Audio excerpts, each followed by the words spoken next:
ഈ രാജ്യത്തിന്റെ അവസ്ഥ എന്താണെന്ന് അറിയുമോ? ഞാൻ ചോദിക്കട്ടെ, നരേന്ദ്രമോദി ഈ രാജ്യത്തിന്റെ പ്രധാനമന്ത്രിയാണ്. ഈ ഇന്ത്യയുടെ പോക്ക് എങ്ങോട്ടാണെന്ന് അറിയുമോ? രാജ്യം എല്ലാ മേഖലയിലും തകർന്ന് തരിപ്പണക്കൊണ്ടിരിക്കുകയാണ്. ആഭ്യന്തര ഉൽപ്പാദനം നിങ്ങൾ എടുത്ത് നോക്കി 5.6% കൂപ്പുകുത്തിയിരിക്കുകയാണ്. വിദേശ നാണ്യ നിക്ഷേപം കുറഞ്ഞിരിക്കുകയാണ്. 12 ലക്ഷം പൗരന്മാർ, കേട്ടോ ചേട്ടാ, 12 ലക്ഷം പൗരന്മാർ നരേന്ദ്രമോദിയുടെ ഈ നയം കാരണം 12 ലക്ഷം പൗരന്മാർ പൗരത്വം ഉപേക്ഷിച്ച് ഈ രാജ്യം വിട്ടുപോയി. മനസ്സിലായോ? ചേട്ടാ ഞാൻ പറയട്ടെ, അല്ല രേഖയാണ്, NSOയുടെ രേഖയാണ്. ഞാൻ പറഞ്ഞില്ല, നരേന്ദ്രമോദിയുടെ കീഴിലുള്ള നാഷണൽ സ്റ്റാറ്റിസ്റ്റിക്സ് ഓർഗനൈസേഷന്റെ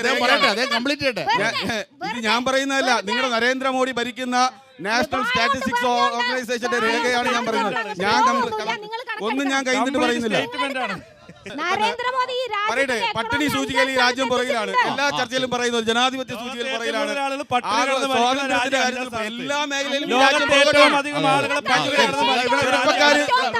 ചെറുപ്പക്കാർക്ക് ഞാൻ ചോദിക്കട്ടെ, 20 ലക്ഷം തൊഴിൽ വാഗ്ദാനം ചെയ്ത പ്രധാനമന്ത്രിയാണ്. ഞാൻ ചോദിക്കട്ടെ 20 ലക്ഷം തൊഴിൽ വാഗ്ദാനം ചെയ്തതാണ് ഏറ്റവും കൂടുതൽ പ്രധാനമന്ത്രിയായ നരേന്ദ്രമോദിയുടെ കാലഘട്ടത്തിൽ വലിയ വഞ്ചന ചെയ്തു. ഇനി വർഗീയത പോട്ടെ, രാജ്യത്തിന് വികസനം വരുന്ന എന്തെങ്കിലും ഒരു നടപടി സ്വീകരിക്കട്ടെ. ഞാൻ നേരത്തെ പറഞ്ഞതുപോലെ കൊലയാളികളെ തുറന്നുവിടാൻ പറയുന്ന ഒരു പ്രധാനമന്ത്രി.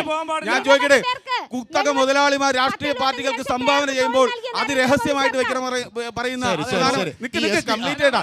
അങ്ങനെ എല്ലാ മേഖലകളിലും ഞാൻ നേരത്തെ പറഞ്ഞതുപോലെ കുത്തക മുതലാളിമാരെ വാത്സല്യത്തോടു കൂടി വളർത്തുന്ന ഒരു പ്രധാനമന്ത്രിയാണ്. സാധാരണക്കാരെ തിരിഞ്ഞു പോലും നോക്കുന്നില്ല. ഇവിടുത്തെ ഏറ്റവും അടിസ്ഥാനപരമായിട്ടുള്ള പ്രശ്നം കർഷകന്റെ വിഷയമാണ്.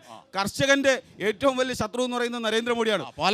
ന്യായമായ സമരവുമായി ഡൽഹിയിലേക്ക് പോയപ്പോൾ അവരെ വണ്ടി കയറ്റി കൊന്നവരാണ് ഇപ്പൊ കർഷകന്റെ പേരിൽ വോട്ട് വയ്ക്കുന്നത്.